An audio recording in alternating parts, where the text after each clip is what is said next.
রাজ্যের কৃষি এবং কৃষক কল্যাণ দপ্তর প্রতিনিয়তই কৃষকদের সহায়তায় এগিয়ে আছে, সে দাবি করলেন কৃষিমন্ত্রী রতনলাল নাথ।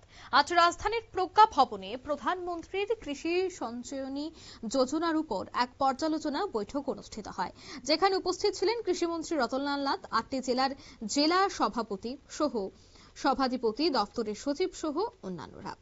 বৃষ্টির জলকে ব্যবহার করে কিভাবে এর উপযোগী করা যায়, পাশাপাশি এই প্রকল্পের মাধ্যমে রোজগারের ব্যবস্থা করা যায় বা ব্যবস্থাপনা করা সহ আত্মনির্ভরতা নিয়ে আজ আলোচনা করেন কৃষি এবং কৃষক কল্যাণ দপ্তরের মন্ত্রী রতনলাল নাথ। প্রধানমন্ত্রীর কৃষি সঞ্চয়ী যোজনার উপর পর্যালোচনা এই বৈঠক হয়েছে। গোটা দেশ জুড়েই এই যোজনা রয়েছে, তার অঙ্গ হিসেবে রাজ্যেও আজের পর্যালোচনা বৈঠক হয় রাজধানী আগরতলার গোর্খাবস্তি স্থিত প্রজ্ঞা ভবনে। কৃষি এবং কৃষক কল্যাণ দপ্তরের উদ্যোগে আধিকারিক সহ কৃষকরা উপস্থিত ছিলেন। কিভাবে আগামী দিনে কৃষকদের আয় দ্বিগুণ করা যায় এবং তাদেরকে নিয়ে আগামী দিনে কিভাবে এই প্রকল্পের মাধ্যমে সহযোগিতার হাত বাড়ানো যায়, তার জন্যই কিন্তু এই পর্যালোচনার বৈঠক। অন্যদিকে প্রধানমন্ত্রীর আত্মনির্ভর ভারত গড়ার যে স্বপ্ন, তার বাস্তবায়ন কৃষকদের হাতেই হওয়া, এই সমস্ত বিষয়ই হয় আজকের এই গুরুত্বপূর্ণ আলোচনা। কি বলছেন মন্ত্রী রতনলাল নাথ, শোনাবো। এবং এবছর সার্ভে এখনো হয়নি, মাত্র হারভেস্টিং হয়েছে, অনেকটা আমরা এগিয়েছি।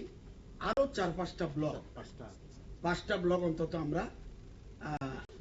আমরা খাদ্য স্বয়ম্বর হবে বলে বিশ্বাস। তাহলে 35টা হয়ে যাবে 58টা ব্লকের মধ্যে।